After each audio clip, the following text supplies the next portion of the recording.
or maybe don't, because the air you're breathing isn't all that great. Phoenix ranks among the worst cities in the country when it comes to smog and air pollution. Team 12's Trisha Hendricks joins us live from outside, breaking down the facts in this year's State of the Air report. Good morning, Trisha.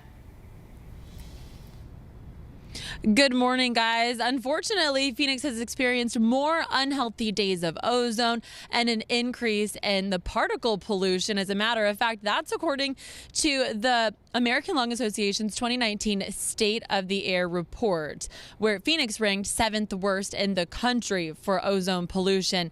Now, the report also highlights more than 4 in 10 Americans are living with unhealthy air. And the people who will face the biggest issues are those with breathing issues like asthma or a respiratory disease and smokers. Any change in the particulate matter we inhale can lead to asthma attacks and pneumonia, and therefore hospital visits. As the ozone levels increase, Dr. Frank Lavecchio, an ER physician, says self-medicating, it's pretty much the worst thing you can do. And antibiotics are not necessarily the way to go either. Here's why.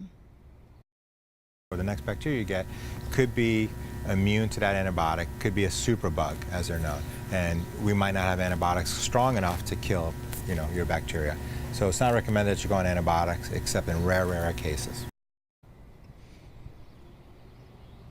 In a worst case scenario, we're talking about people experiencing heart attacks or angina, which is chest pain or discomfort that can occur if an area of your heart doesn't get enough oxygen-rich blood. So high pollution warnings are available online, so you can go online to find those, DEQ to be exact, and then definitely limit your outdoor activity because that can only make matters worse. For now, we're live in Phoenix. Trisha Hendricks, Today in AZ.